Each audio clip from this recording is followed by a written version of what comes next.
Oh, and welcome back. I hope you haven't lost us over that split.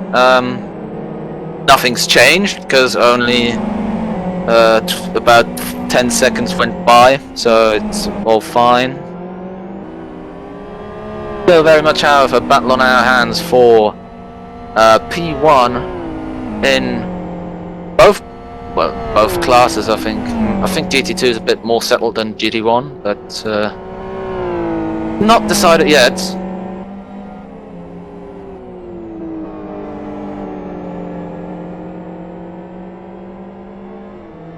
I mean, strategies, I think we would see more different strategies if we had more teams with more car models, because, well, I'd say 80% of the field, that's XRs.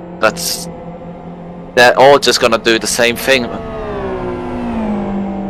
Well, I think it's pretty fine to have, like, mixed cars rather than more percentage of XRRs or FXRs, which is usually, well, I guess impossible to have a majority of FXRs. But remembering all the days we used to have all FZR grid and MOE, I guess, and in Super GT we had Mitra D changing the car every race. Well, they changed it once. I think they didn't change it every race. I think they probably wanted to,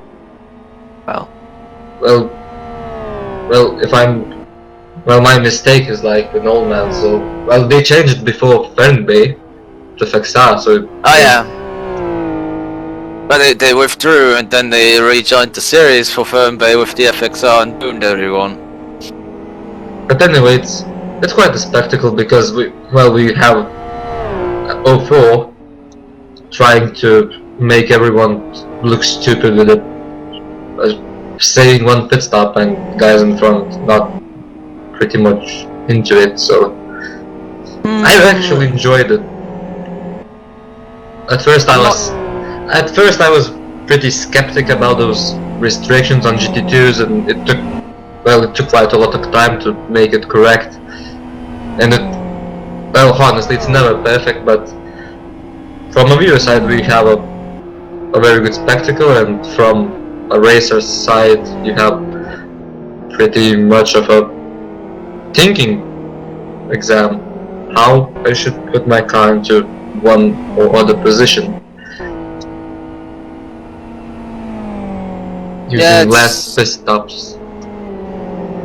But it's interesting to see what M5S will do with that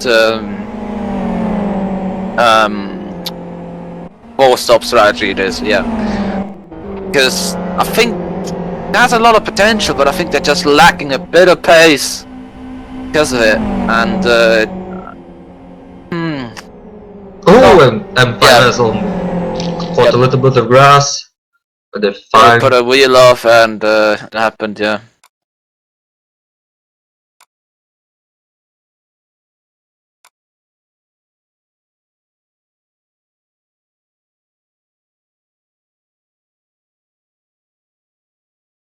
But yeah, that's just small mistakes, that add up over the race, and maybe after the whole race you've lost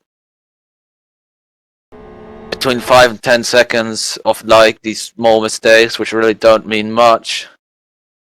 Oh dear, we have GT2 contact. But nothing serious between 53 and 64.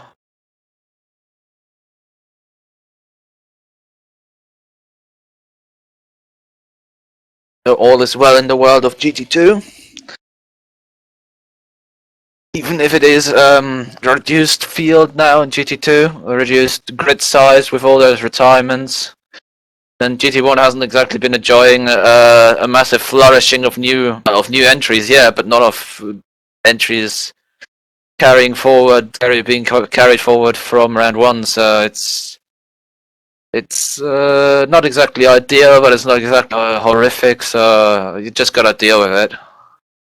Well, we have lost only one GT1 car, Yes, from the race, but I mean, we've lost all of the GT1 runners we had in round 1. Well, that's quite a problem. Which is not that good for the championship point of view, but well, you can't exactly talk people out of not doing this and not doing that. So it's only a game after all. So yeah, if it's gonna go one way or another, it's gonna go one way or another. One way or another. Yes, exactly. The race got pretty dull because everyone is in quite a distance and Well, it's not dull, but especially if you're thinking about where will car 4 end up after their last pit stop. I think that's very, very interesting to see. After everyone's made the last pit stop, where will car 4 be in GT1? let's make a trivia. Just put your suggestions where car 04 will end up in LFS forum, just under the not in the thread of live stream or race discussion, and we'll pick a winner after vote. Yeah, I might even send you money if I have some. Yeah, money. One Zimbabwe dollar, which equates to about nothing. Or a Bitcoin, the new. A Bitcoin, yes, a Bitcoin.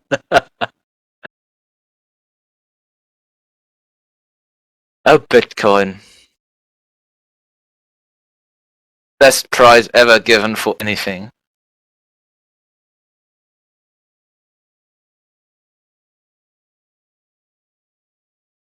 So again, the standings. Dynamics Racing in the lead with Telko on board, Krasimir Ivanov for Genuine Racing in second, Conquest number 2 in third, M5S, the team we are looking after constantly, in fourth, and in fifth, second Genuine Racing car with Jona Rantel on board. In GT2, with Genuine Racing on board. Jona Rantel racing with Genuine Racing on board. In GT2, Team Virus in lead with Niki Dakovic. Behind the wheel, in second, Iron Club. In third, LLM and in fourth, Sour Sim Sports in fifth. Pretty modern looking car of Dynamics Racing. Yeah, very, very unconventional. For the general look, they should damage the rear or sides so it would look even more futuristic. Doesn't look futuristic, just looks like a car made to crawl up walls because the wheels are exposed on the front. Could drive up a bloody wall until it gets stuck on a diffuser, so it couldn't drive up a bloody wall at all. Maybe a few centimeters, not more than that.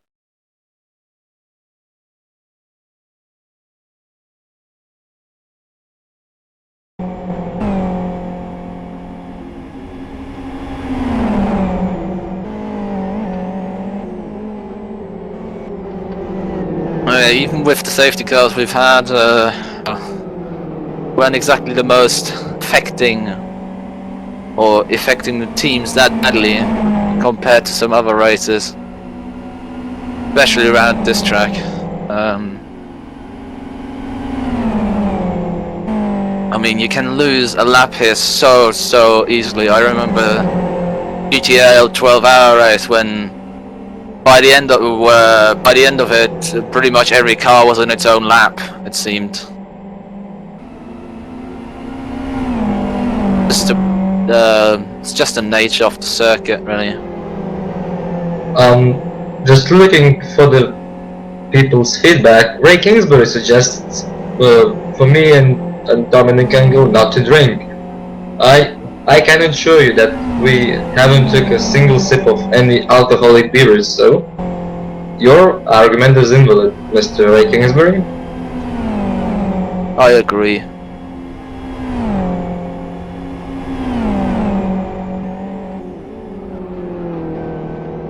But yeah, it's still got 21 cars. At least the attrition rate has gone down since the last safety car.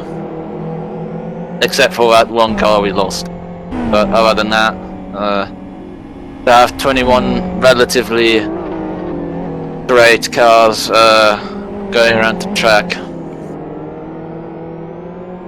Don't think there's a single car out without a dent. Unbelievable.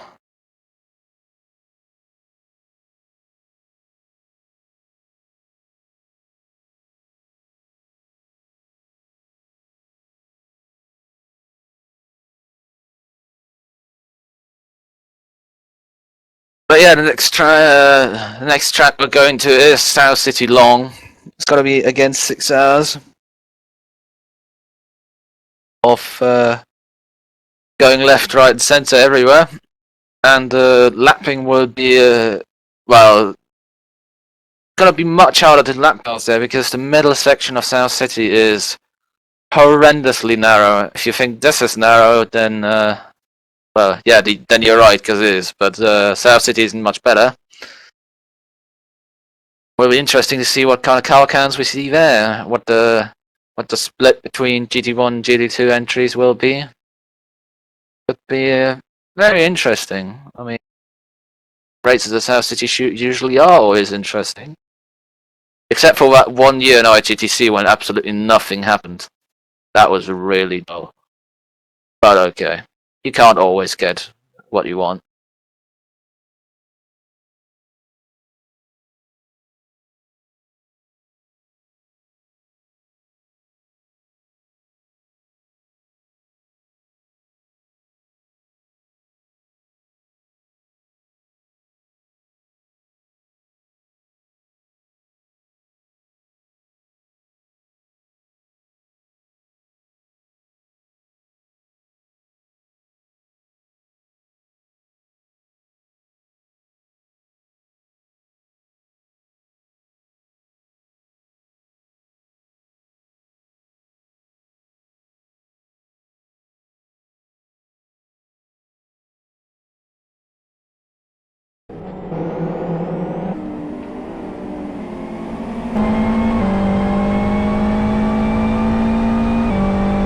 But alright, there are still, well, 1.5 hours to go in this.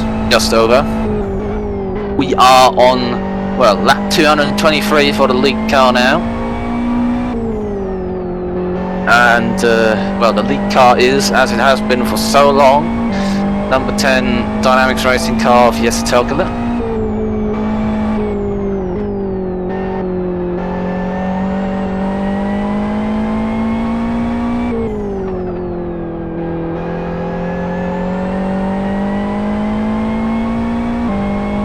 Second is Indian Racing number 9, the black XR. And P4, the black and yellow number 8, Conquest Racing. FZR, fourth, is also in a very yellow car, Max Bartolotta for M5S Racing. Fifth is Genuine Racing, number 29, in their white XR. In P6, it's Corsa Motorsports. P7, Conquest Racing, number 7. In P8 is number 13, Nighthawk Velox. P9, Last Lap Motorsports, number 25. And in P10, and rounding off the running GT1 cars, Scuderia Gas Racing Team with their XR. In GT2, Team Virus lead from Iron Club in second and Last Lap Motorsports in third. Savage Sim Sports in fourth and Dynamics Racing in fifth. 58 Team Virus, the SZR one, in sixth place, followed by Genuine Racing in the bus in eighth. FNC Sim Sports in ninth, followed by Asex Racing in 10th. World Class Lions, the FXR edition again, in 11th place, followed by Last Lap Motorsports in 12th. Mafia Racing is out of this race, in 13th in class. So is Infinity Esports, 11th in GT1, also retired. And so are 77 Core Racing, 61 World Class Lions, and 62 last lap motorsports, all having retired from the race by flipping, well, in the chicane really. But is there more to say? Or what more is there to say? I apologize.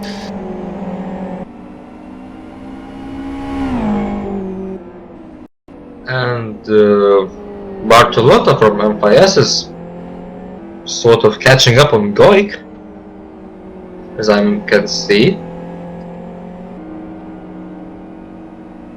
They're certainly getting very close, yeah? Quite a lap time difference on the last lap. Bartolotta took off 0.6 seconds off. This might develop into a battle, which lacks at this stage of the race. Could very well do. I wouldn't have expected the GT1s to end up this close. I thought that was the job of the GT2s, but they're not giving us the favor. So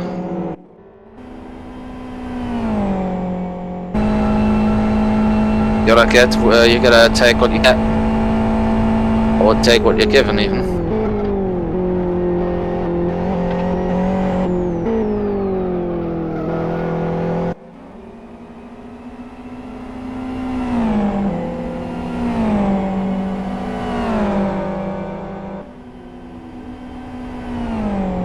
Oh, and there has been contact involving the 70 car.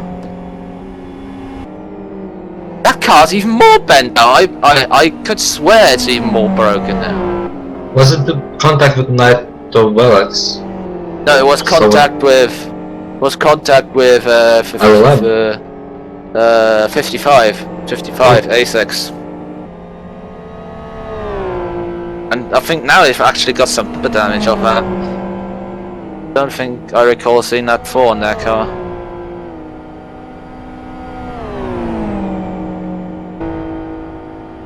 Well, I could be wrong, of course, which most likely I am going to be, but nobody's perfect.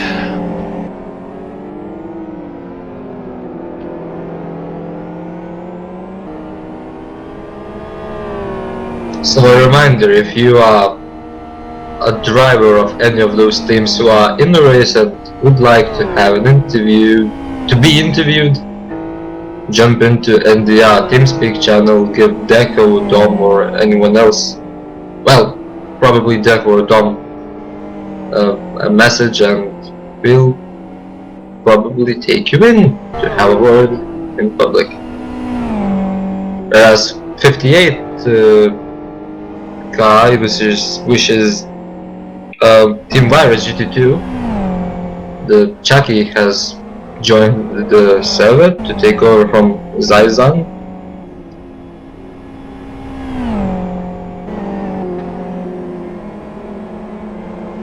That's...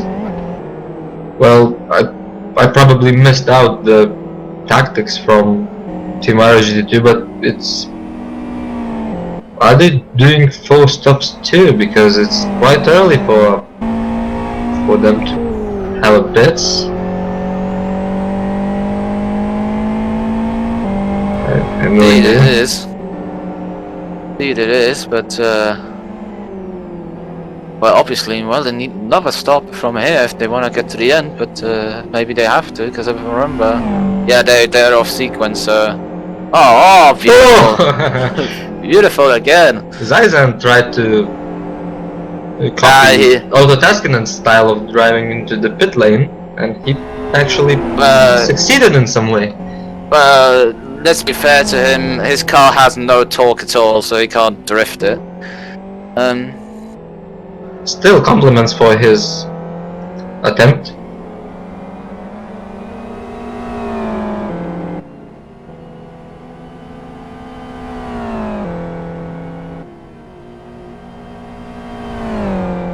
Obviously gonna lose some places to the other cars. Chucky in the car now.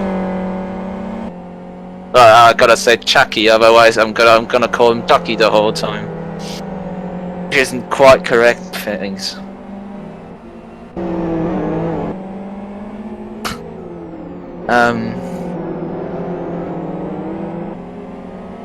Yeah, let's see in GT2 who's off sequence in the GT2, in the almighty GT2. Well, Rob Lochtenberg, he looks very off sequence, but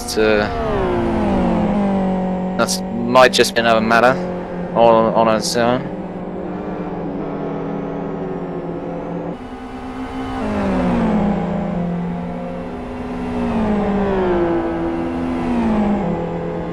On GT2 only top 5 is on the lead lap. Ready?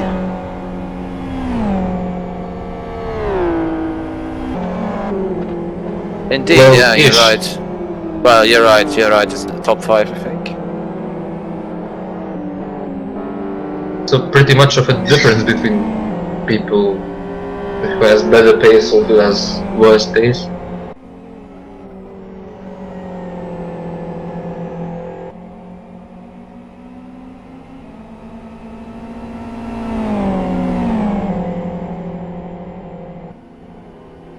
And the battle for third has seemed to be stopped because Goik has pulled out his lead over Bartolotta pretty much, and he's now, and Bartolotta is actually losing time now, so all Empires can rely on now is their tactics.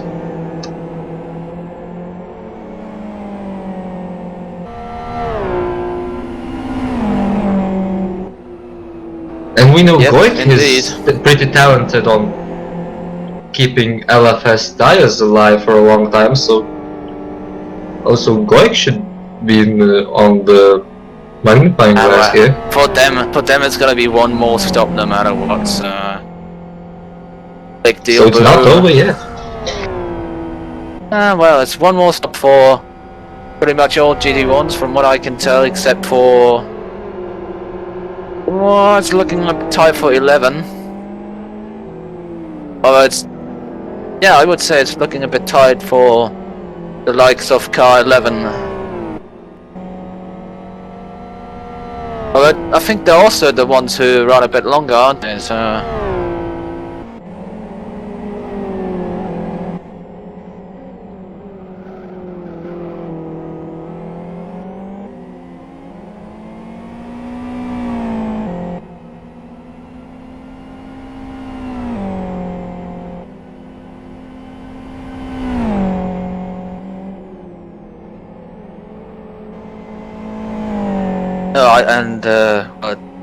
Jonathan Palmer says, 70 looks like a NASCAR that's been bashed around too much. And no, it doesn't, because it doesn't have enough stickers on it. And actually NASCAR cars can't overtake. I mean the new generation car in LFS there's actually racing and people can overtake each other. Because there's DRS. I'm not sure you can't. I'm not sure about that. You can't race in the new NASCARs, but way too heavy cars. Well, I'm not a NASCAR fan, but I saw the first race with the... Is it Gen 6 car? The new one? What, the Daytona race? Well, yes. Oh, Daytona's horrible. And it should be put in this way, but one does not simply overtake in the new NASCAR car because you do realize that Daytona is I think a restrictor plate race, which means they're running on absolutely no power compared to usual. I have no idea about NASCAR.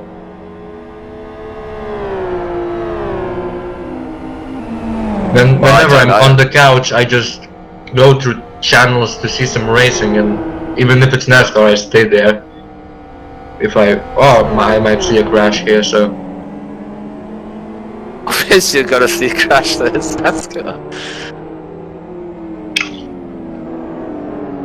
It's like going to Macau and not expecting a touring car to crash.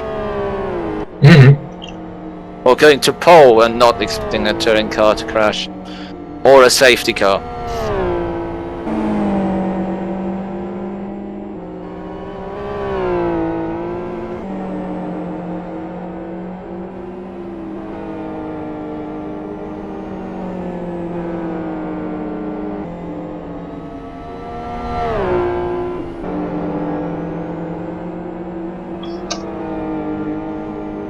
But yeah, there is not too much happening right now.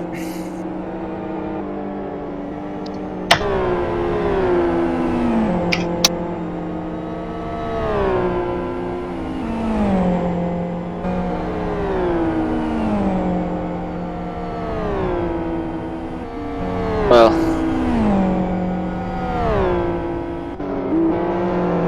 doesn't look like. Oh, I was gonna say that Kovacs isn't far behind the number 7 Conquest car, but in fact he's a lap behind. So I don't know. It's not really worked them since hour 2.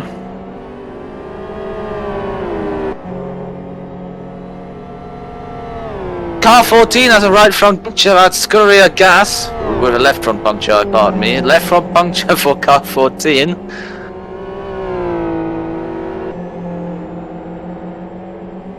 They're on the way to the pretty pits. much. Well, they were last in GT1, but Yeah, but now the GT2 behind them is on the same lap as them again. oh god.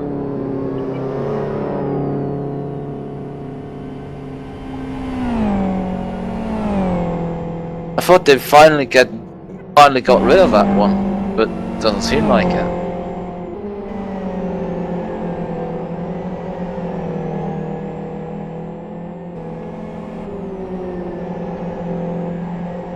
Well, repair damage, not much to repair, but okay. Gaspar takes over from Gracia in the 14 car. Well, 1 they got hour nothing. and They got 19 nothing minutes to left. Oh, well, except for a few points.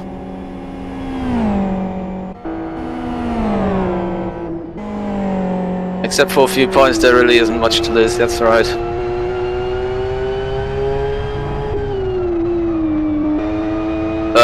Wait a Park your second. load in P3. Yeah, that's what I was gonna say. That was I was gonna say. How did that happen? Oh, I see it in the chat log. Goik is causing yellow flags in turns 6 and 7 chicane. So It must have been a mistake from Polishman. yeah, it looks like it because it doesn't say there was contact with anyone. But it looks like it did on its own. And also look at, I think that damage on the left front wasn't there. Looks like he hit something quite hard. Or relatively hard at least. Well, should have been a wall. Or a There's solid nothing much enough to hit in the first second, but yeah. tires, poles. I mean poles as in the trackside objects. Well, other pole cars. does that much of a damage for you, because for your It front. depends. It depends if you know if you hit the top of it, it can break your damper. Don't I'm not remind me even about joking. breaking dampers, please. Oh well. I have a pretty colorful story about that, but yeah. Yeah, and the color of that story has orange. Yes. The I only remember time. that race. It was IGTC, and I guess Sean Williams gave me the car with orange dampers, and as a person from LFS forum learns, might put in this way, it was like driving a crispy bike. Because oh, I can hit the curb too hard. Oh shit, I broke it. Oh, sorry. I didn't mean to say that. Oh well. It's almost midnight where I live. I don't care anymore. Technically UTC time. It's 22:44. So. I meant to say shoot. I have spelling problems. But. Oh man. So you're telling me now you're not dyslexic when reading, but dyslexic when talking? Yes. Oh, fantastic.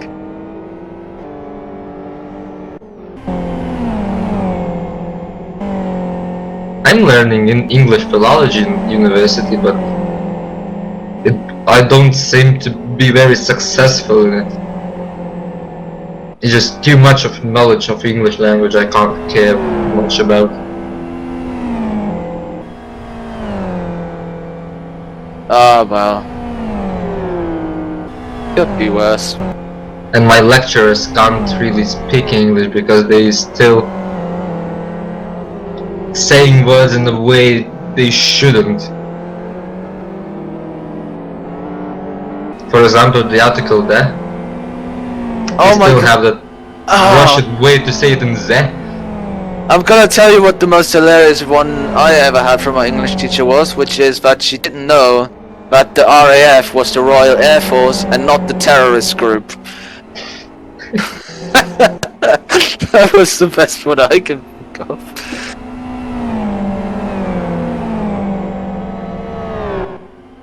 Although the sentence kind of gave it away, but well,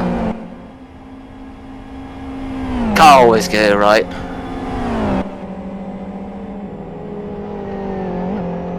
You can always make mistakes in life as long as you don't make them twice.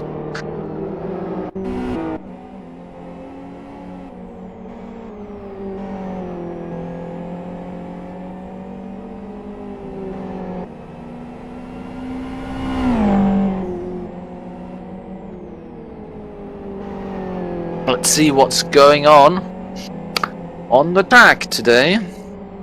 A lot, but not right now. Currently it's nothing. Yes, lots of cars are driving around and around. They're going round and round and round and round and round again. Almost like roundy racing.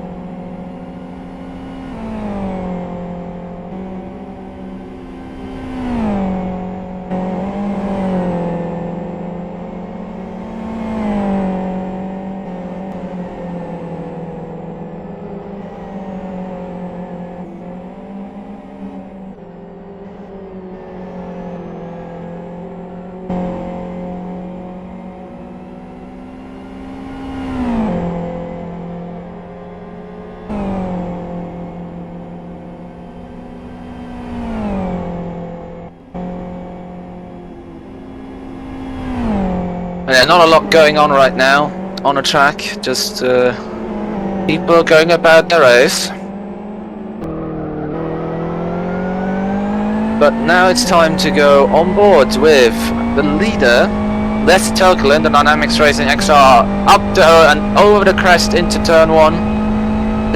Very much downhill, you don't see the entry of it at all, you have to spot the braking point, third gear now, through the right-hander, keep it clean on the exit. Little bit of banked turn 2, still in third gear here.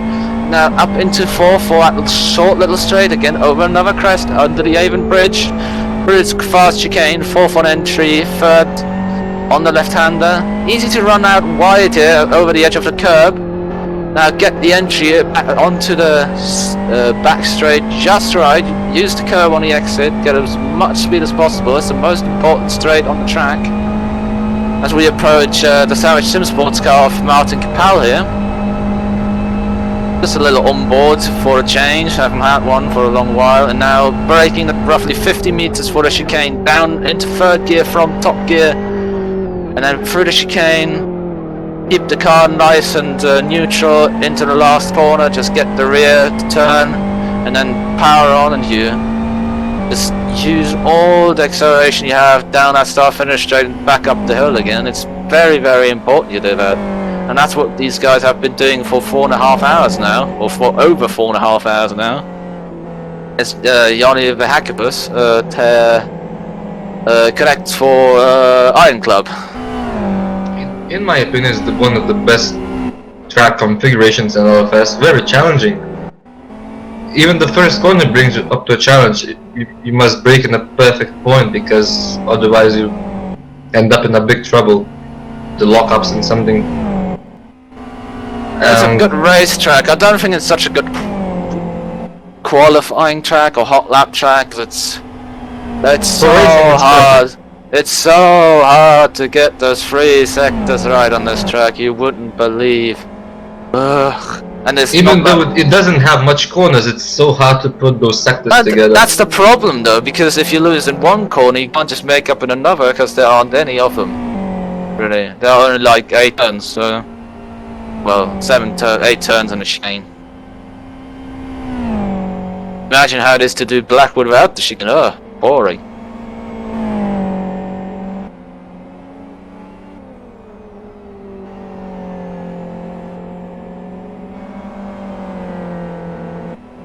But yeah, yes, And it's Talcala continuing his well, his pace, pulling away from Gen R still. And it's one of those tracks you can have good racing in any car, even if it's GT, R, or single-seater. You can always have a pretty good spectacle and good racing here. I remember the first race I did here was a Fox League race, an SR Fox League. In Fox, it's brilliant. Yeah, I don't remember what it was like, because it was over 3 years ago. But from as a racer, I could say personally I enjoy driving the reverse bracket more than a normal configuration one. No, I like the normal one more, but that's maybe because I've done like 4,000 laps at the normal one. Anyway, 88 out of the pit lane now.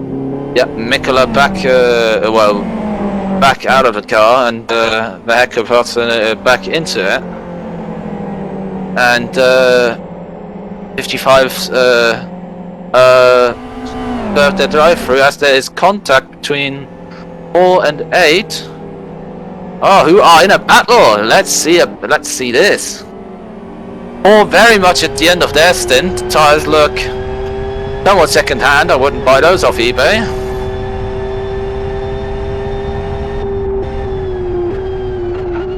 And the DT55 out was for speeding in the pit lane, by the way. But now let's focus on this little battle here for P3. There's a lot of traffic coming through. For example, Krasimir now from GT1, making his way through GT2 cars. And Kapal might have lost some of time because he was forced to run wide to let Krasi go. Yeah, but at the moment, the top, the 3rd and 4th cars at GT1, they don't have any traffic.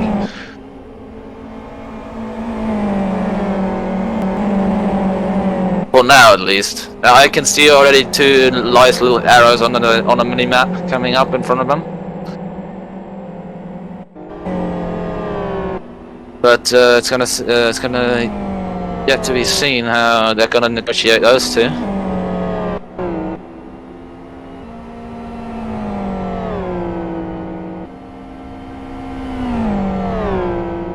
Vahakop is on new rubber, full of fuel, pretty hard to develop it, but it's still a theoretical P3. It is a P3 because Kapal has a pit stop to do. So there's no much of a significance of. Oh dear!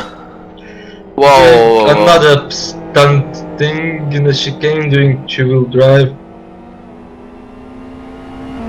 Looks again like number 4 car might just be able to hold itself against another car with more pace and more tires. I don't know how they keep doing that, but they just keep doing that. And Dakovic has passed his teammate, the number 2 Team Virus GT2 car. I mean 58. Yeah, lapped him, you mean? Yep, that's what I said before. They lapped him.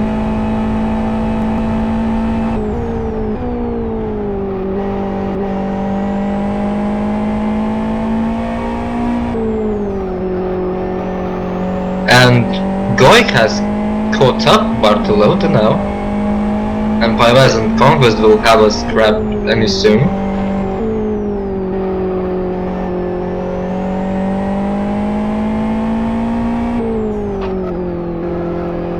Yeah, it's just But depends on...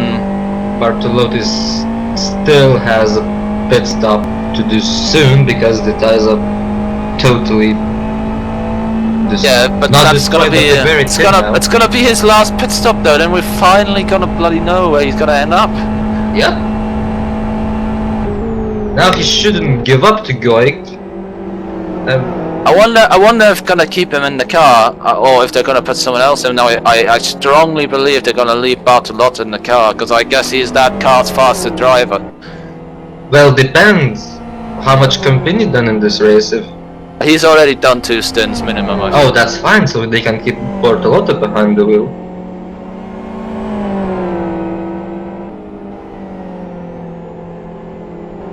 Indeed, indeed.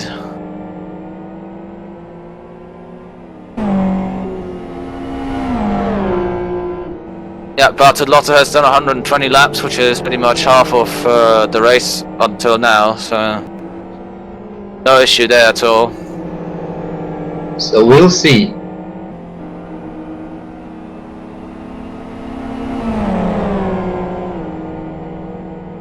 Indeed, indeed.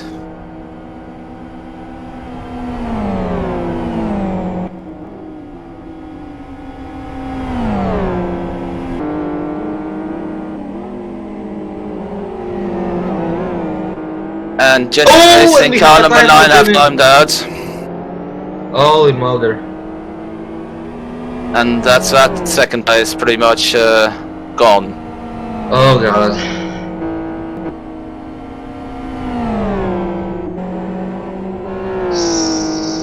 And it's of so course unlucky. And of course now has to stick because they can't afford to pit again. So I hope they have enough fuel.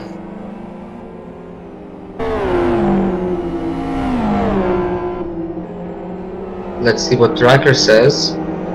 But we've got to wait for the tracker to update. I haven't noticed where Crash Oh, has. and it puts Jenna number 9 now down into P5. So Oh god. the car they're fighting against now is the Alpha Jenna car. Multi 21. Multi 21. Yeah, I think. Who knows? And Goik is sitting on the bumper off. And Bartolotta dives into the pits.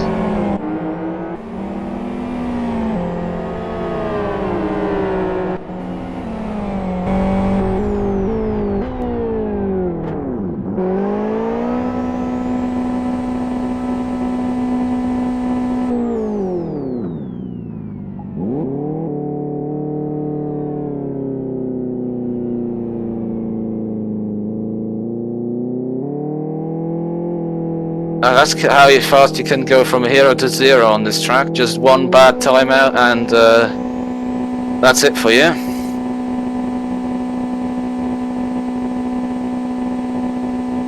Well, speaking about timeouts, I remember in one endurance race, was it Desire of Patience or something else, I can't recall.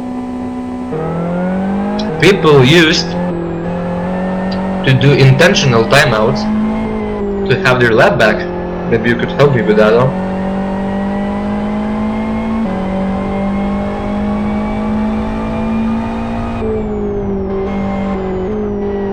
Because there was a pretty of a I don't know. grapple in the LFS forum, and therefore skipped. Well, yeah, that's when they started to hand out one lap penalties for every kind of timeout or shift P or shift S, whatever, so that no matter what you did, you would only lose time.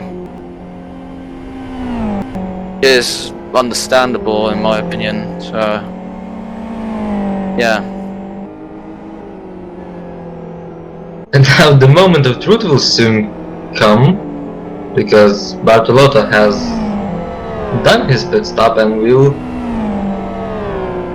need to see where he ends up after Telkala and Goik will do the pit stops. But he's pretty much far away from them. Yeah, it's yet to be seen, really.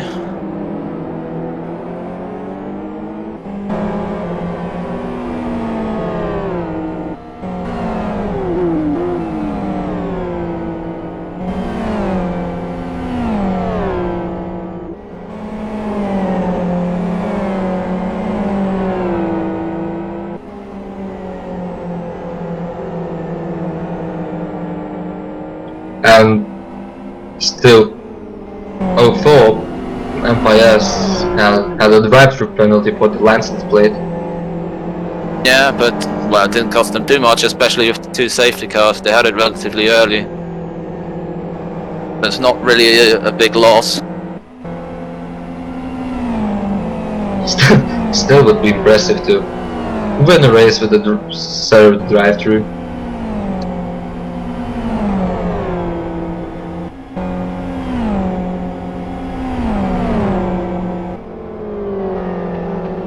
But I think they...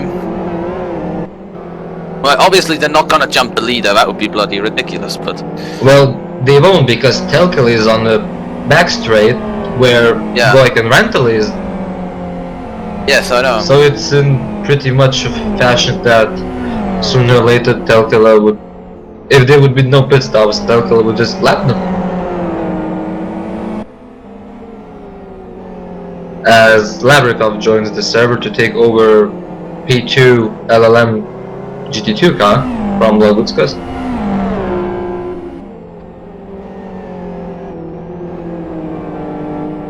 To do a final stint for them.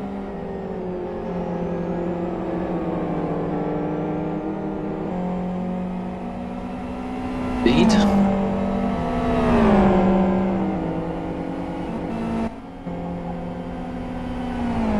An Iron Club has an advantage over top 3 because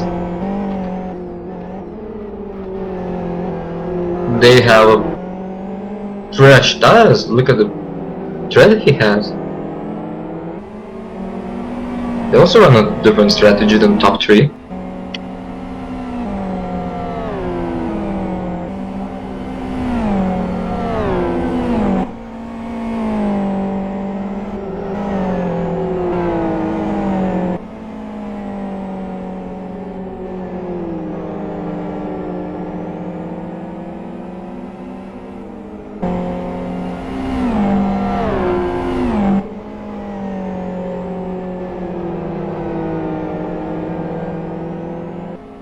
So from what I understand,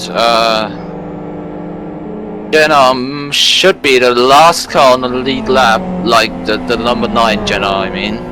Or at least a lap ahead of the number 7 Conquest car. Which means that, well, I don't know, I'm completely confusing myself right here.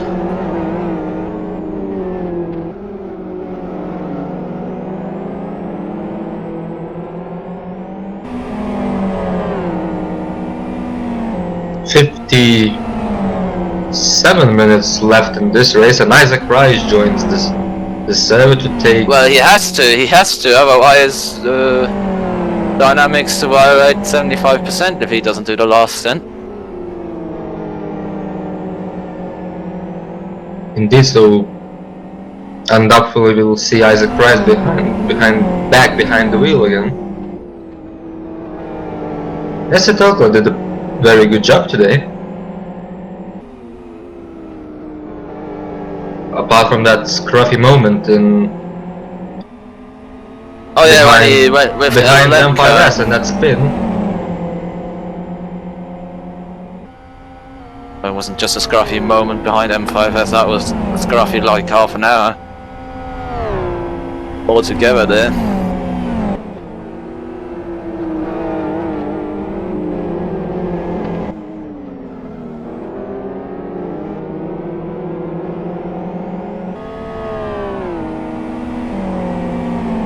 And Dynamics will go out into the lead very comfortably because Goik has just started the lap 255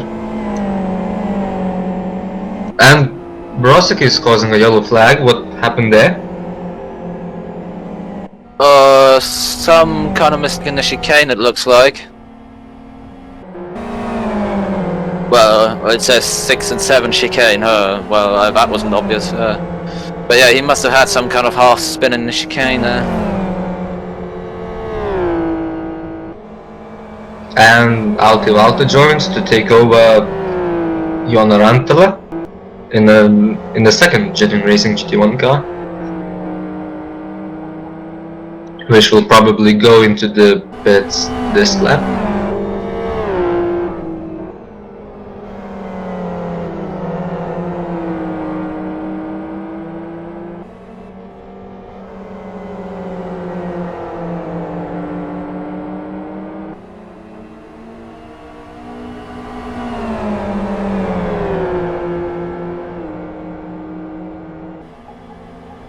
Also, Martin Kapal for Savage in P2 in the pits. Oh yeah, they're in the pits right in front of Rantaras. Oh, we had a contact between Lavrikov and Vlahakopoulos for third place. That Yeah, was and they're Kapal's actually pit. fighting. We always missed good bits.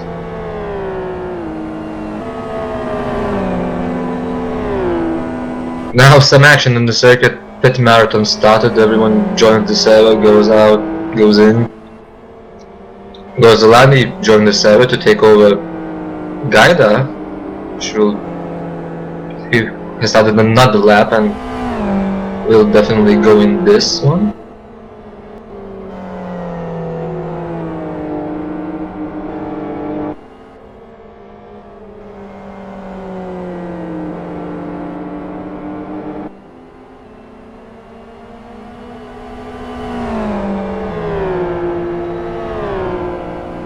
And the interesting thing, Nikita is on the threat because Vlahakopoulos has done a pit stop before. Indeed. So we might see a battle for GT1 lead in the final hour race.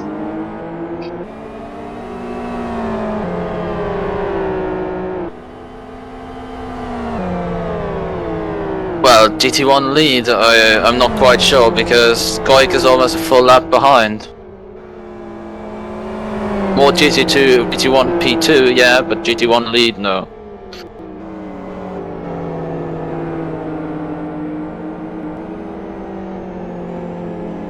Oh, and WCL have their oomph timeout of the day for the 64 FXR. Oh, about 88 and Nikita, I messed it out totally again. I eventually thought that Niki's in front of Vlahakopoulos and he's actually behind. Yeah, he's behind, lapping them. Sorry for the new viewers if I confused you. But 52 and 88 are battling. Yeah, Lavrikov is under threat from a Finnish guy, so he needs to defend the second position. Pretty impressive for LLM podium, having in mind where they've been in previous years. They seem to be improving and actually doing pretty decent in the races. What do you think? Yeah, certainly. I mean, they're doing more than decent enough, so they're gonna get the result they've worked for.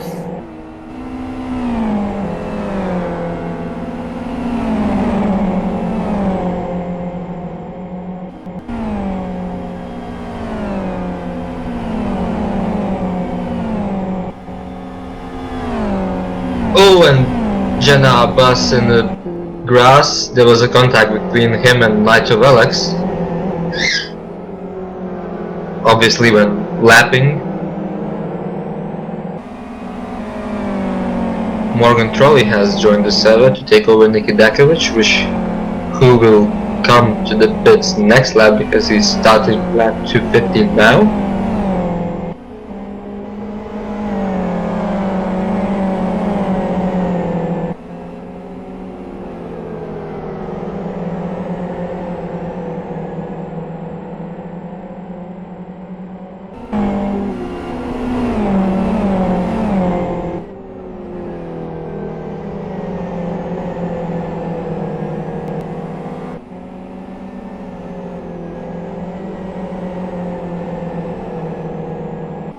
But yeah, P2 and GT1 and P3 and GT2, very interesting.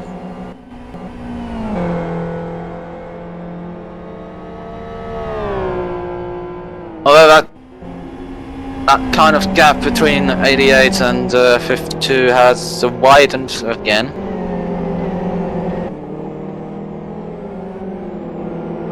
Yep. Misha Helsko has taken over Chris Brosica for Genoa FXR. Yeah, and he's gonna finish that race. We've had too much problem. We've had too many problems even. Meanwhile, Nick in the bits to give Morgan Trolley, the Frenchman, the final stint in the race. I'm very picky with his pit spots there. Oh, which one I'll take? Oh, these are all aren't good enough for me. It's like, nope, nope, nope, nope. Ah, there we go.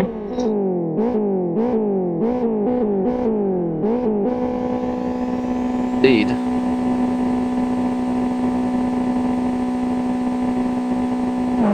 Well, as I can foresee, the only battle which we would see in this stage is Vahahopus against Labrikov for P2 in the GT2 class.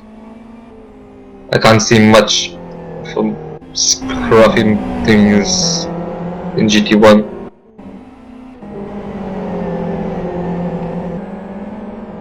Because Bartolotto is so far behind Goik now, it's not... GT2 is pretty widely spread, so... Yeah, especially the leader... Very similar to GT1 in the way that the leader is very far ahead of everyone else.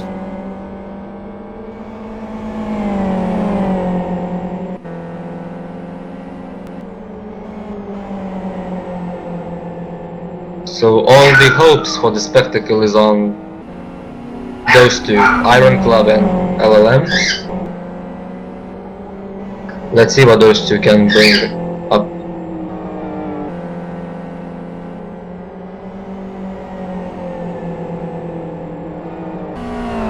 It could be good if GT1s appear to lap them in a good place, so they won't take away much the time from one or other driver.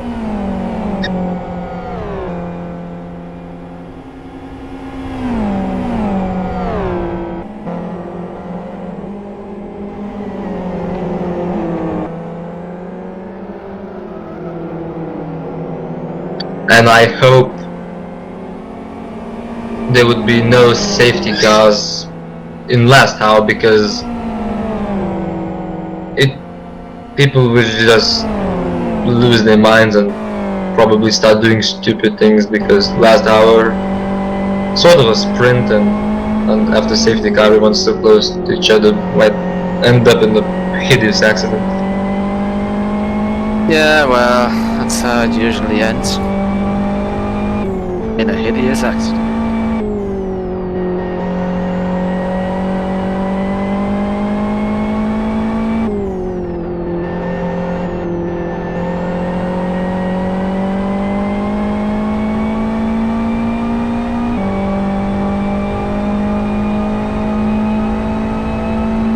And to resume a nice GT2 battle for third.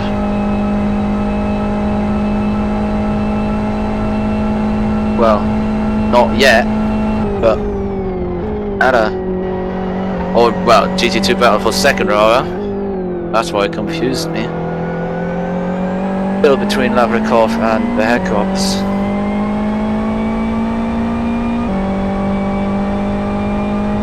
Oh, and 53 out of the race. Took the wrong route. Oh dear, oh dear. Now we're equal. Very interesting. Second car to do that. It wasn't a chicane. 53 caused the yellow flag in turn 1, so how did he manage to go wrong? I have an idea. He probably got on two wheels on the curb and flipped over the barrier into Blackwood Rallycross. Oh yeah. At least that would make sense.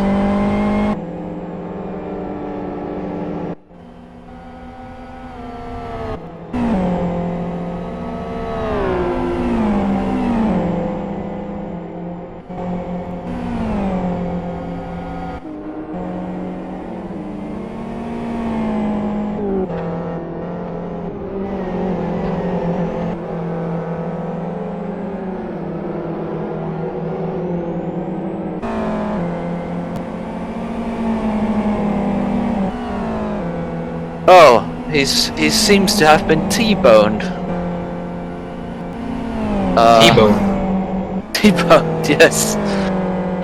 T-boned by one of the Conquest racing cars who can't see anyone on track, which is quite unfortunate because that's quite important in a race. Could you explain what T-bone means? Because personally, the only T-bone I know is a type of beefsteak. T-boned as in completely destroyed them. Because he must have just rammed them, and because he didn't see him, the car just... There was a collision being... well, there was a collision being noticed by the server, and the car just went boom and out of the track, I suppose. Oh, I think someone's just gone off in the chicane. Oh yeah, 55's just gone off straight in the chicane. Oh dear. Like their day needs to get any worse.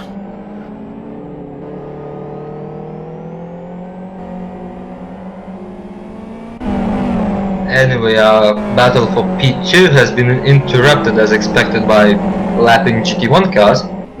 There's As always. quite of a gap between them now.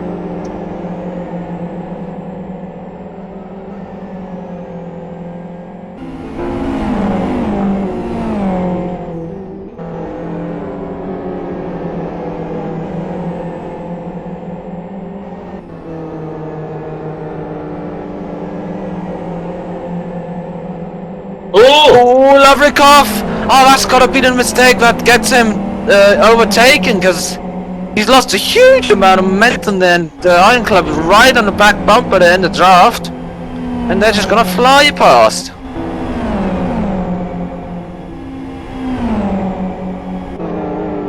And Vahakopoulos is successful in that. Ooh, died through the chicane. Let's see what Lavrikov can pull out of this. I think he's got it. Lavrikov is out of the contest for P2 now. If Vahakopoulos doesn't make a mistake. For now, at least.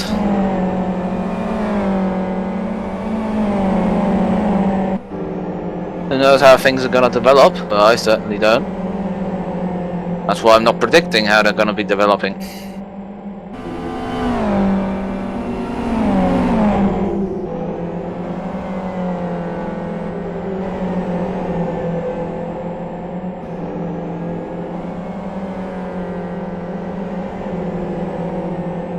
Now Vahakopoulos is under pressure to keep the P2 intact. Because Lavrikov must be very frustrated that he made a mistake and is ready to do a payback.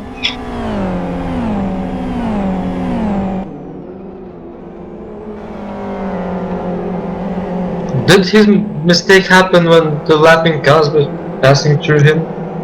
I think he got some kind of a dirty air in his way, so he ran wide. Yeah, something like that.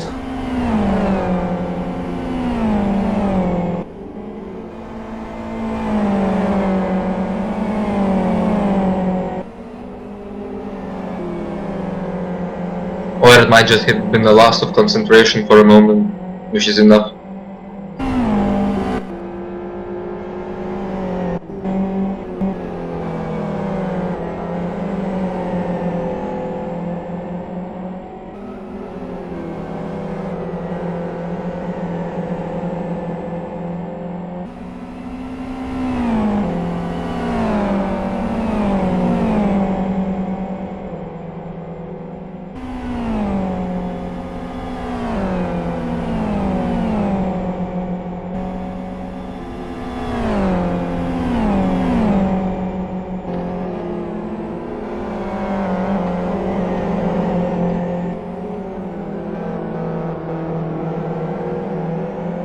Lavrikov seems to be in a decent distance away from Vahakopoulos. All he needs to do now is to keep the pace consistent, so We Yeah. still have 40 minutes remaining, so he might have a chance or two to bounce for Or just do a Hulkenberg, which is for some reason stay ahead of cars that are much faster.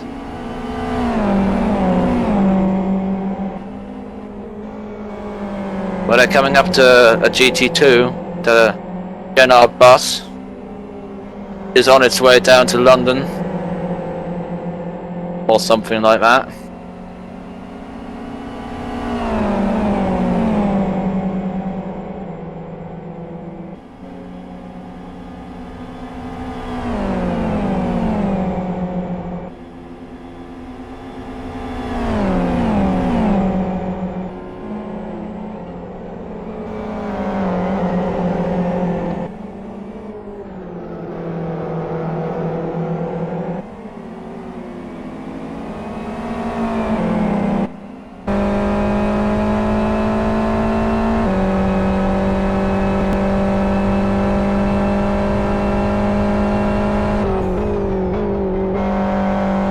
Well, if nothing significant happens in those 40 minutes we have left, I guess we have class winners already. Both Dynamics GT1 and Virus GT2 has massive leads. Yeah, indeed. That is very much the truth and the case and the current agenda and the status quo and all the other ways you can say that is the case.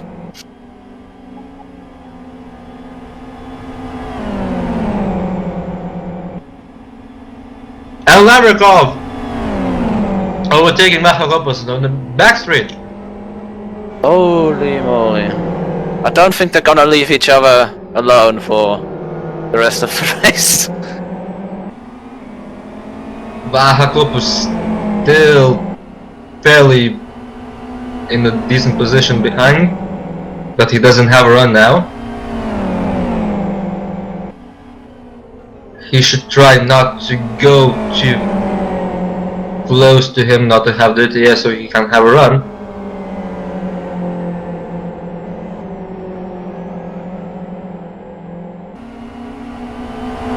And interesting fact that Jenna FXR GT2 is not eager to give those two away, even though he's a lap down.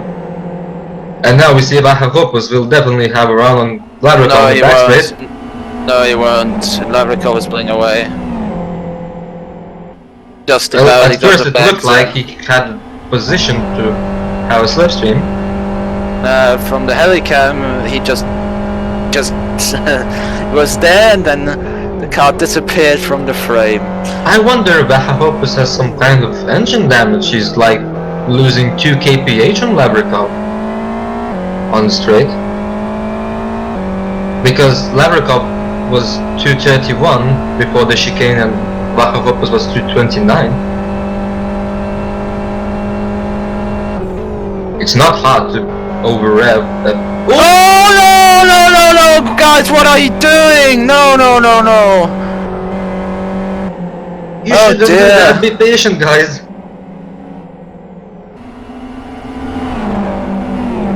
That was a moment between Macharopoulos and Lavrikov.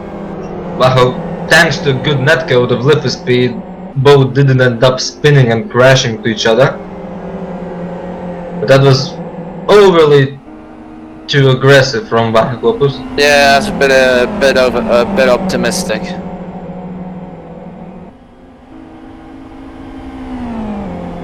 And Lavrikov doesn't seem to be very impressed about Michael Hoskill in front of him, flashing his lights. I think it's astonishing how hard it is for him to get past the car with engine damage.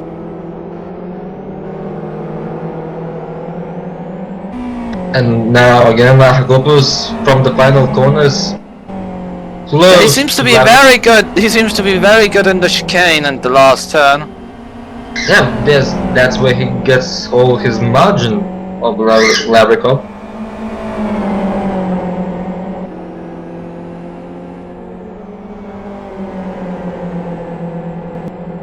Now very close in. Let's see.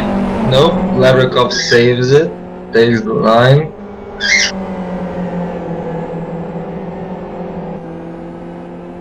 But Lavrikov doesn't look like he's giving up. Doing his best efforts of that, but he just can't get in a distance where he can have a go on Lavrikov on the backstreet. No, and actually they're so busy with each other, the FXR is pulling away again. And there's a GT1 on its way. Also, But backing off. GT1 being tolerantic to the battle for P2, so he lifted up before the chicane. So he doesn't spoil the action. Let's see, I hope he can get past on the main straight. Should do. Or maybe he won't. Well, if he doesn't pass Lavrikov... Oh, he lets both of them through. So I guess he will just wait for the backstreet. Most likely, yes. Lavrikov having a little drift out of the turn 2. Turn 3 even. I don't know how it counts. But turn 1 is 1, turn 2 is 2. Well, I know numbers, I just don't know how it's considered here.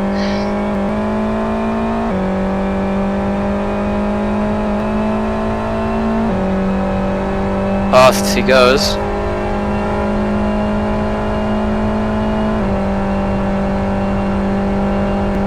And look at the gap between them now.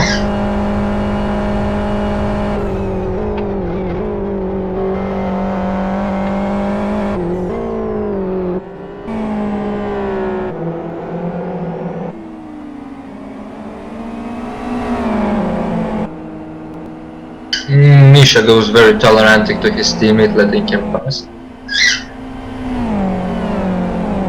Well, the number 9 car has nothing to lose anymore. They're a lap ahead of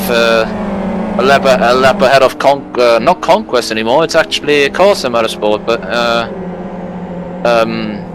also miles behind everyone in front. So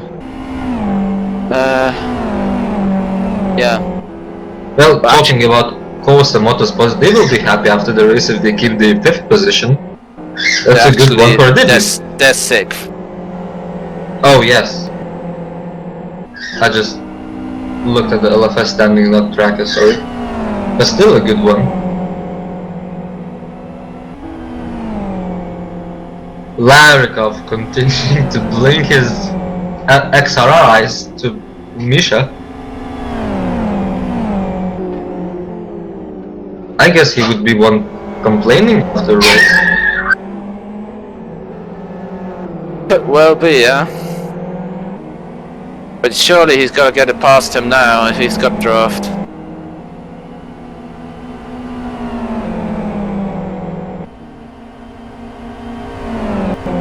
He doesn't.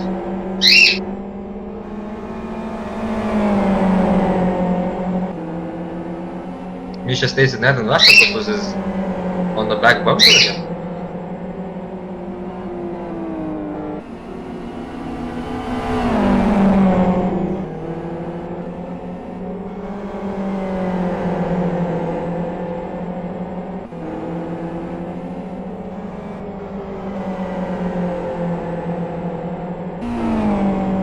And it's all over again.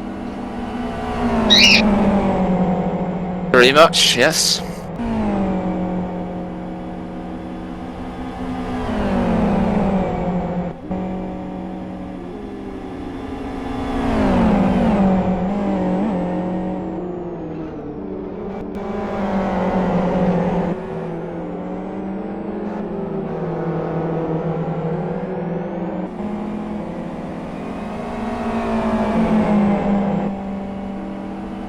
And now Lavrikov will dive down the inside for turn 1. Oh no. Can only go one way or another. Ah, Good just one. a slightest of contacts there. But good move from Lavrikov.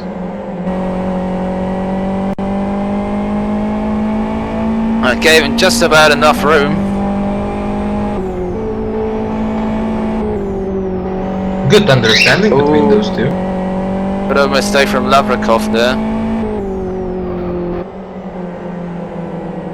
let's see what Lavrikov can show for us. As we know, Vakhakopoulos has 2 kph loss in straight. Lavrikov, that's where Lavrikov has the advantage on him. Maybe that's just higher wings. I don't know. Still.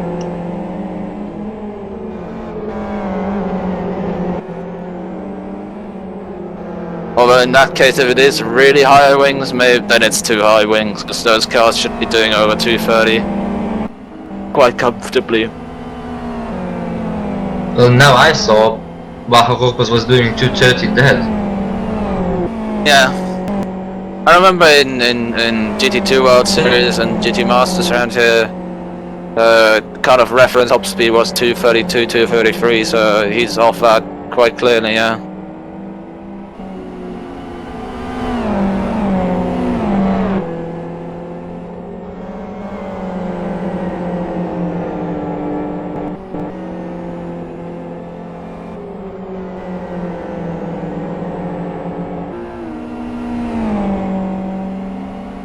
Vakhakopoulos seems to be running away from it. Yeah, he's pulled out few car length long gap.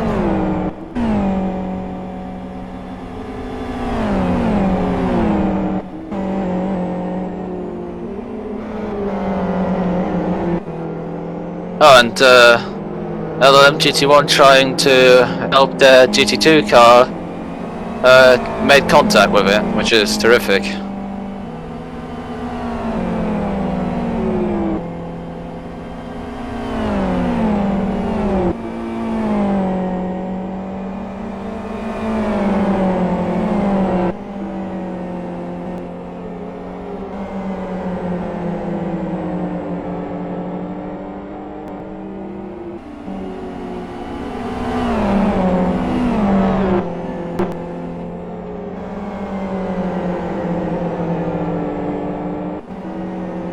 So with under 30 minutes to go in the 6 hours of Blackwood here, round 2 of the 2014 GT World Series. Top 5 in both classes are as follows: GT1, Dynamics Racing, Conquest Racing, M5S Racing, Genuine Racing 29 and Genuine Racing Car 9, and in GT2, Team Virus, Iron Club, Last Lap Motorsports, Savage, and Dynamics Racing GT2.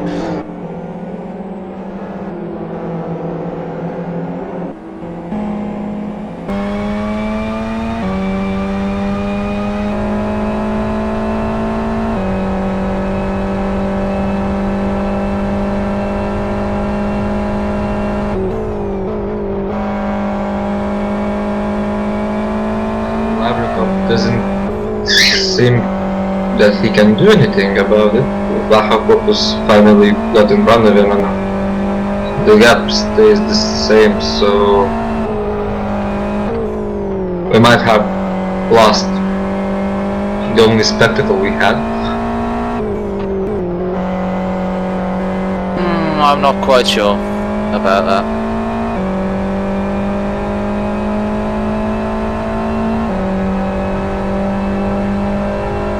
Well, still half an hour to go, anything can happen.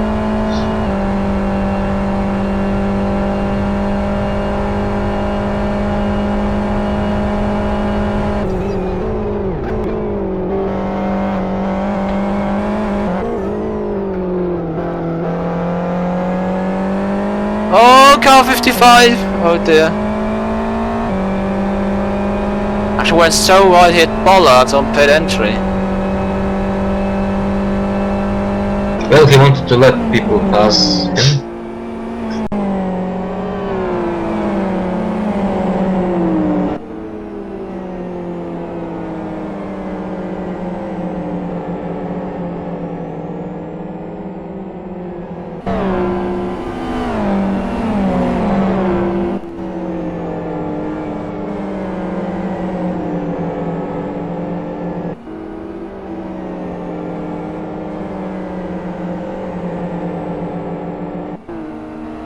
And there we go, Lavrikov is has reduced the distance. Yeah, partly in help with his GT1 colleague, who's giving look him at a that! massive draft. What the teamwork! There we go. Wow, 241 kilometers, and he made contact, and they're both off the road. That was just unnecessary, just completely unnecessary. What on earth was that all about? Oh, and Bartolotto comes through and hits him as well. Oh dear. Oh man. That falls under the category that could have gone better. Since both of those cars are very toasty rider tyres now. But is that... Wow. How is that legal? You using a GT1 teammate who has nothing to lose to have a draft of impossible speed of... Well, I don't say anything against that, but neither wanted to give in there, and well, what can you say? Still, could be worse. They have run out of the situation pretty successfully. No one gone on this side on the roof or well, wrong incident. All I'm gonna say, incident involving cars 25, 52, and 88 is under investigation for causing a massive crash. Well, the last bit I made up, actually, but Ooh, whoa, again contact between 52 and 88. And now Lavrikov has the inside, but Yeah, turn but one. Yeah, but then Keep it tidy, guys. I don't think they care anymore. I think they just want to race.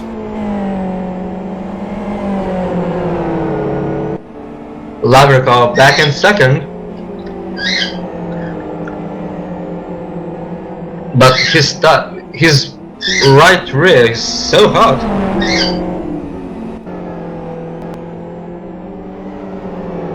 Yep, it is indeed. It's nice barbecue, end race barbecue here. And now Vahakopo should have a chance because he had a problem overtaking, I mean, Kovash. I don't know. I think he's just not got the he's just not got the ground. He's Lavrikov's driving away from him.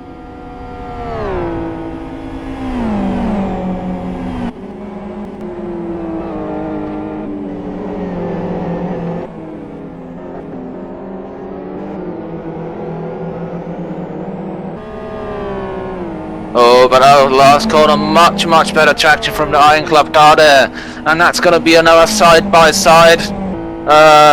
Well, side by side into turn one, or not. Vahakopo just being pretty aware of what can happen if he goes too brave. Well, yeah, he just saw it. I'm pretty sure he's not gonna be happy being in that car right now.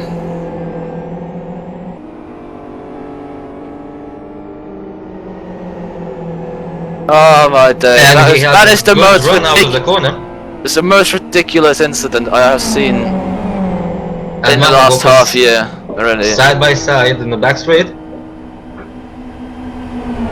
LLM should just about keep the edge though at the last bit. Ooh, and Lavrikov. Oh, but locks up hugely. Locks up big time, Lavrikov does. And as always, Vahakopo has a better exit out of the last corner, and again, under attack.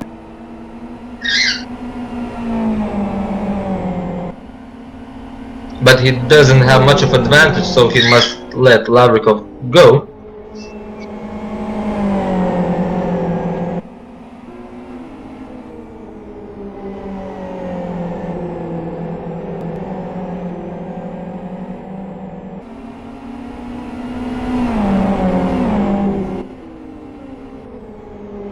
Oh, so few minutes to go and so much drama. Yep, both at the same time. If they keep going on like that, then even Martin Capel's gonna have a chance there in that Savage car.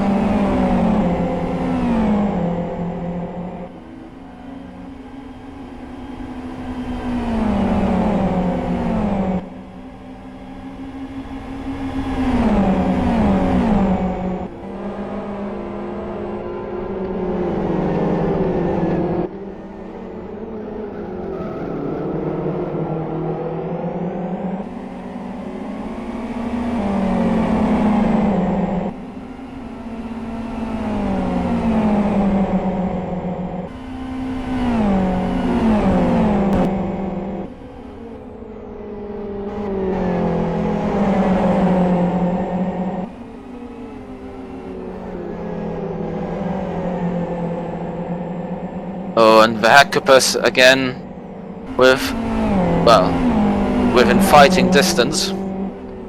Has to back off with a chicane now. Let's see whether he can get into the draft and straight. He has to be to have any kind of chance. But it looks like Lavrikov's gonna pull away again. Yeah. No, he doesn't have a run. Yes, exactly.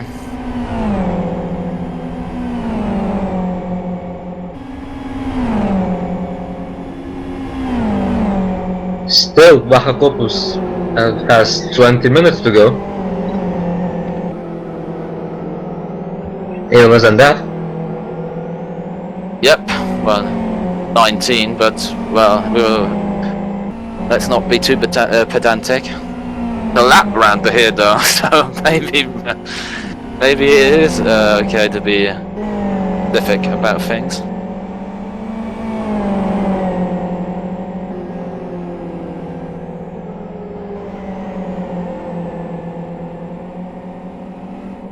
Oh, Vachakopoulos was a little too wide on out of turn 3.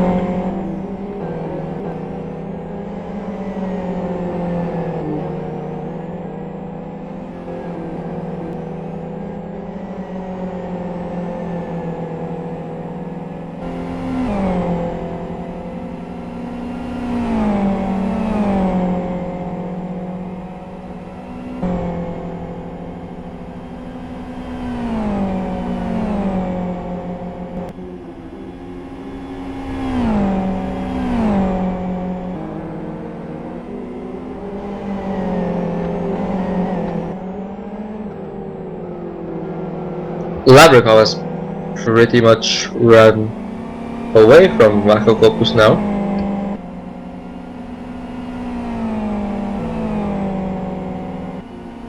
Indeed.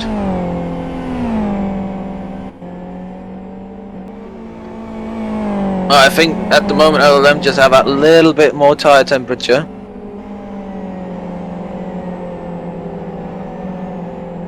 And the incident involving cars 25, 52 will be investigated after the race.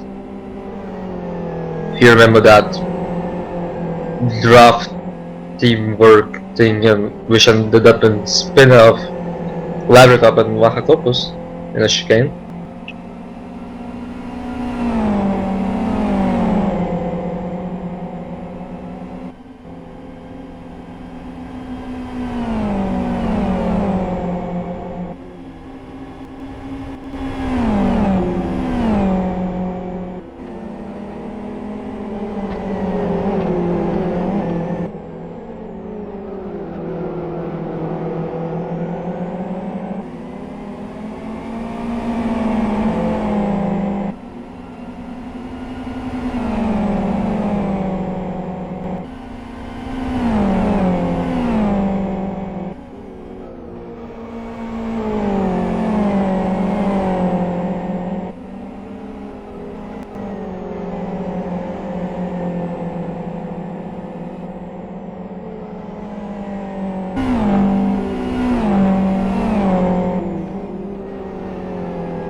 As we have 15 minutes left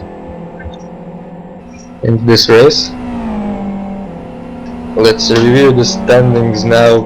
Dynamics racing in a massive lead over Conquest, whereas in third it's M5S, and 4th and 5th are shared by Genuine Racing.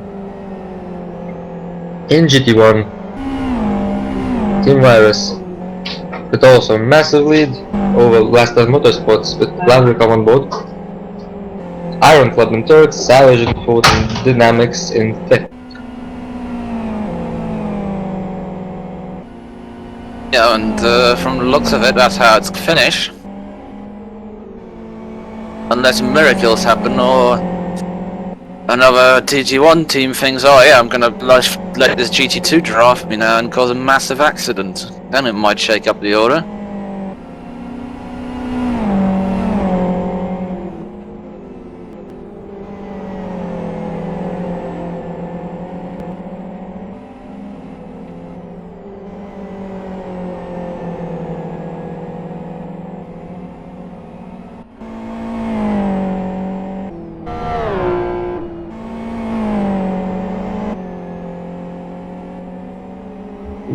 But everything in the circuit has settled down a lot. Even the gap between Lavrikov and Blackwood seems to be now fairly decent, and if Lavrikov doesn't make a mistake or his pace would drastically drop, we won't see a battle coming any soon.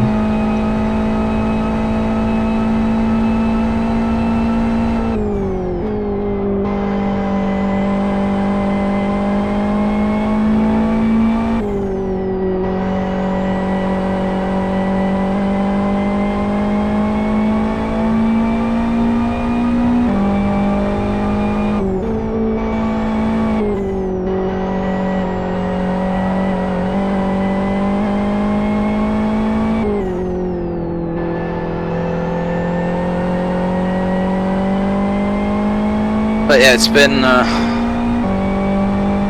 that much of a race really. It's not been filled with position changes really.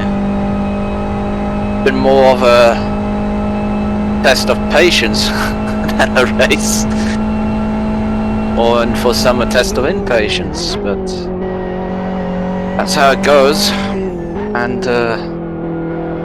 well. Patience wouldn't be rewarded if there wasn't any impatience.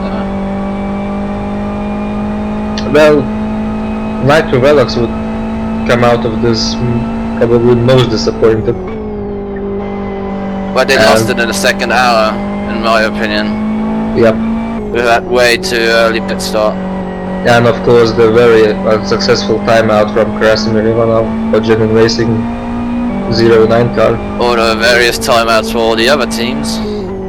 Or being kicked out of space, like the 53 car was. Some very unfortunate incidents. And I'm not sure, but this race is probably a record counting one for the guys who rolled in the last chicane. Ooh, I'm not sure how many cars rolled in GT Masters. There was a fair few. But certainly one of the most. Meanwhile, Otto Taskinen puts the fastest lap of the race, 106.89. Yeah, just 0.01 faster than the previous one. But That's well, something. he can afford it. He can afford it. Just drive. It's not like he's gonna gain much. What on earth's going on there between 73 and 55? 10 laps remaining. Wow. Estimated.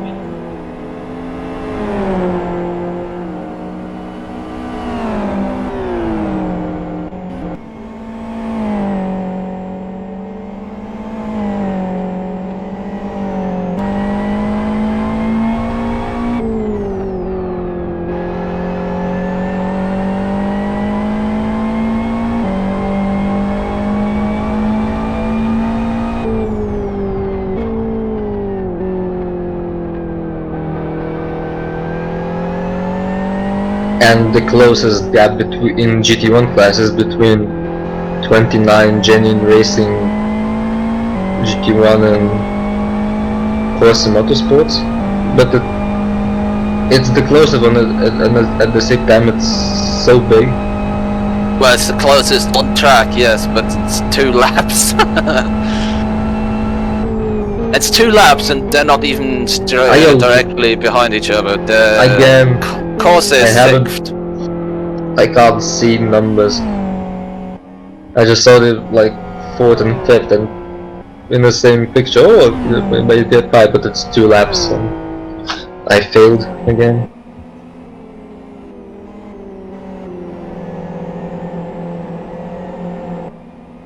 And even if he was on the same lap as Genin Racing, P3 and P4, that's relatively close, isn't it? yeah. Question is just how much use that is.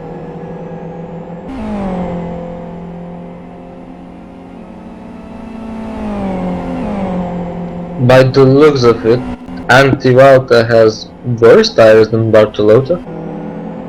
Yeah, but Bartolotta has had really good tyre wear throughout the entire race, so I'm not surprised by any means. 9 minutes to go, by the way, now, so we're less than 10 minutes, less than 10 minutes left this. Well, Bartolotta being such an Alan Prost in this race, conserving his tires totally. I don't think, I think it's just a way too conservative setup. And I think they probably lost more pace than they gained time from it.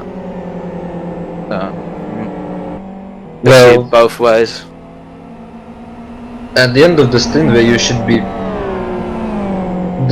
you should do your fastest pace. They were equal with the guys who just made the pit stop. Yeah, or we're halfway through the stint. Yeah, exactly. They didn't set the world alight.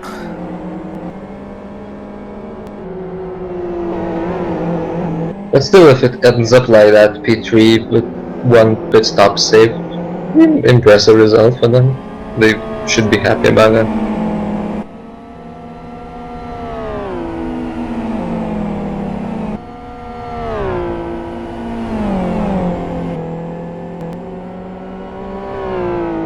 Also, Conquest would be happy.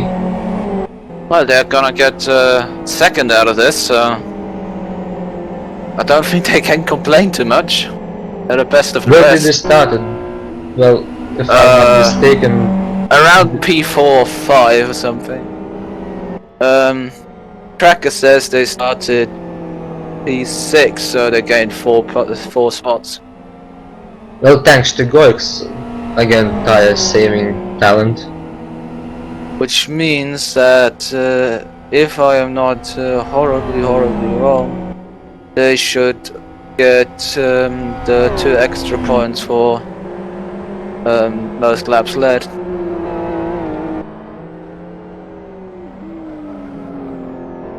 Which means they'll score 22, while the winners will score 25.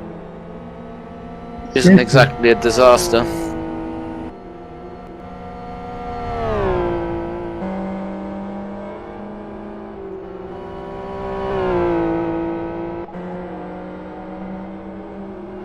I was surprised with the new PB 107.15. Not like he needs it. Because he is so close to second place, only almost a full lap ahead.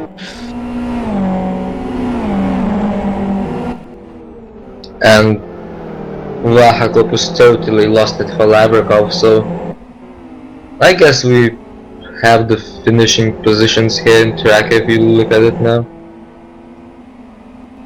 I don't think a meteorite would crash into the circuit now and change everything. Well, then the race would be red flagged, and for once Jenna wouldn't win.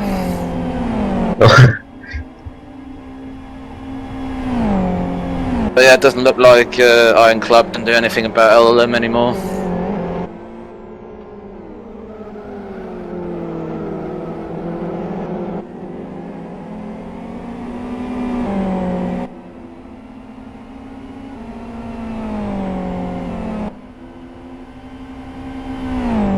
Well, Lavrikov's front left looks pretty eaten out. It's gonna be enough for 6 minutes. If he's not over aggressive with that, he should be just enough of it. If he's not Sergio Perez at that Korea, then he should be fine. 5 laps remaining.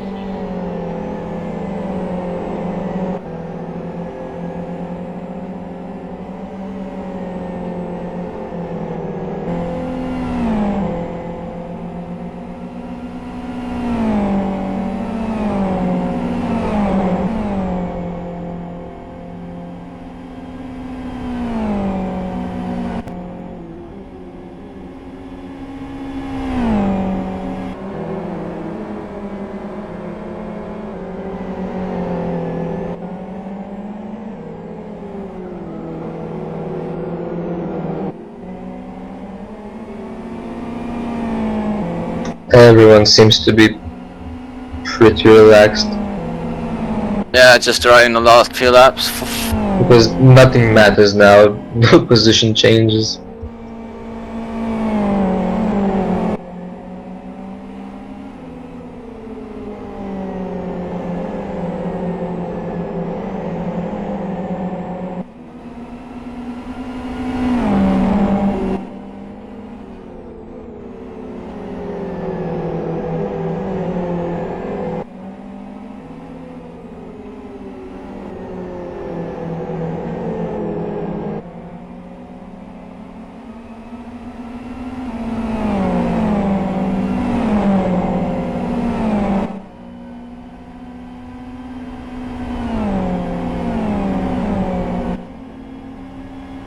And I don't think Anti-Walter from Genuine has enough time to catch up on Bartolota. Doesn't look like it, yeah. He was a little spooky over the chicane doing two-wheel action. Yeah, not for the first time today, trust me. I've seen him do that multiple times in the first stint. Well, pretty much everyone had such moments, I guess. Like Alex doing some yellow flag situations in the last few Yeah, corners. just a half spin it seems in the chicane. Not a biggie.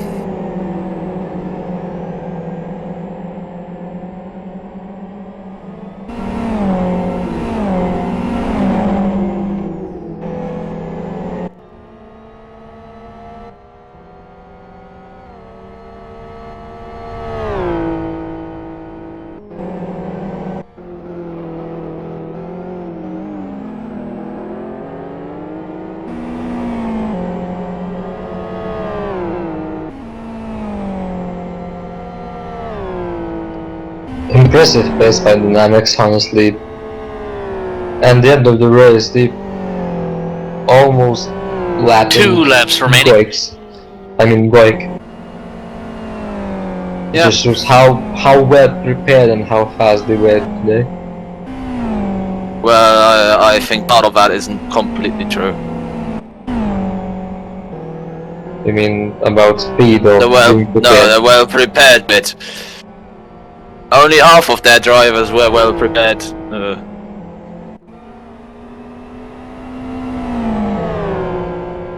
Well, but still, total dominance today. As well as in GT2 class. Team Virus giving absolutely no chance for their opponents. Didn't look like that at the start, but certainly it looks like, well, if you didn't know any better, you'd say, oh, they just started from pole and Did the Sebastian Vettel? yeah. Oh, great, so my graphics drivers are deciding to update themselves just right now. Fantastic. As we are on the final lap in this race, Isaac Rice starting the final lap, which won't take long. It's 1 minute 7 laps, so may see a winner here, obviously.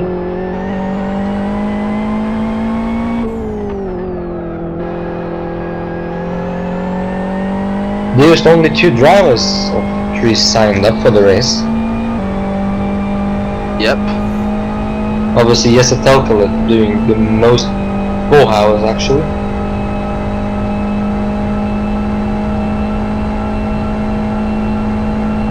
For the last few corners he comes, time is just about to expire right now. We hit the 6-hour mark. Isaac Price goes through the last corner. And all he has to do now is go down the finish straight for Dynamic Racing to win round 2 of the 2014 GT World Series. In GT1 at least. And we will have another minute to wait for Goik to come to 2nd place. Yeah, but at least Morgan Troller has now crossed the 2nd split. He's approaching the chicane. Leader in GT2 have led since the safety car periods and have managed to, well, make it stick for them. And Team Virus GT2 are gonna get an awfully nice boost in the championship by claiming the win in class in round 2. In GT2 class. Yes, obviously. Which class would a GT2 win otherwise in?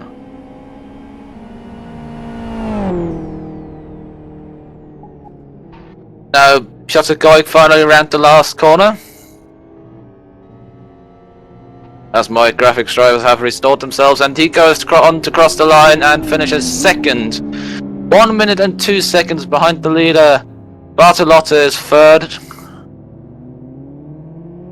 Wow, and all 20 cars have finished the session, it seems.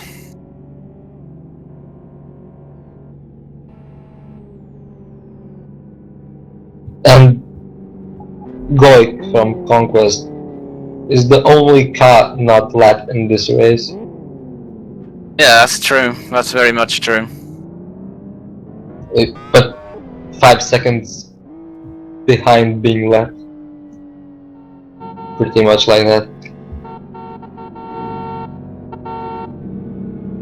So your top 3, Dynamics Racing winning again, Conquest Racing in second, and M5S in third.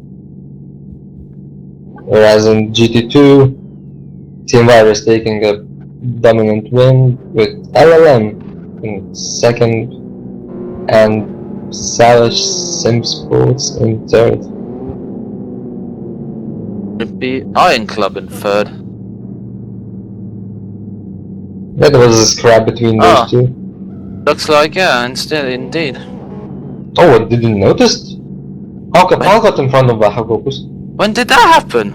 Oh, Oh, we missed every single bloody podium chain. I will need to save the replay and watch it. But yeah, a whole rundown of all positions. Dynamics Racing, Conquest, and M5S occupy the podium in GT1. Genuine Racing, number 29 and 9, occupy P4 and 5. Corsa Motorsports on their first endurance race score a solid 6th place, followed by a Conquest Racing's XR effort in P7. Lighter Velox on their debut, P8, probably could have gone a lot better for them. Last Lap Motorsports in P9.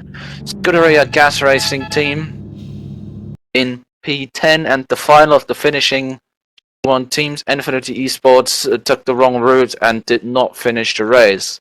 In GT2, Team Virus, Last Lap Motorsports, and Savage occupy the podium. Iron Club comes 4th, Dynamics Racing in 5th. Absolute Beginners with a very solid 6th position, also saving a pit stop. Genuine Racing in 7th. In P8, Team Virus FZR effort, car 58, followed by Asex Motorsports, car 55. World Class Lions finishes 10th in their number 64 FXR, followed by the retirements, really, and that's a long list. FNC Sim Sports, car 53. 11th, 12th, Last Lap Motorsports, car 72. 13th, Mafia Racing. 14th, Core Racing. 15th, World Class Lions XR.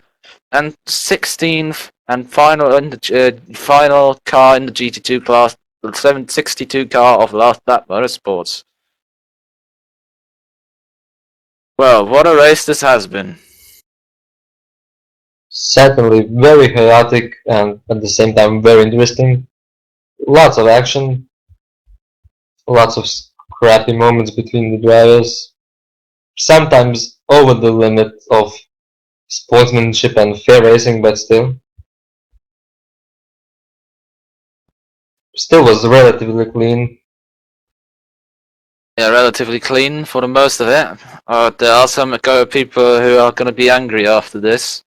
Well, there's always like that. There's some people who are happy about, and some people would definitely go and swear at someone. But But that's racing. It's not going to be the end of the season though, because we're not too far from a visit to downtown South City. In just about a month's time from now, to be exact, on December 14th is the race. December 13th Q2 and respectively Q1 on the Sunday before that. Same time as usual, 6 hours, South City long, it's walls everywhere, cars everywhere. It's gonna be an event, that's for sure. An event of what description, I don't know, but well, and we're gonna find out soon enough. hopefully a good spectacle again. Indeed. What remains to say? Congratulations to all the podium finishers, to all the finishers in GT2. This is only round 2 of what is a 5-round championship. A 5-round championship which has points that are worth 6.5 rounds. I'm very sorry. So nothing's decided yet. Nothing's even close to decided yet. So make sure you tune in again in 3 weeks when it's South City with clear days. So for once we're not gonna run in cloudy conditions. It's a shock. Yeah.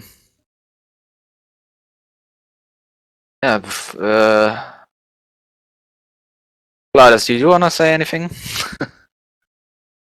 Well, I guess I said everything I wanted. Just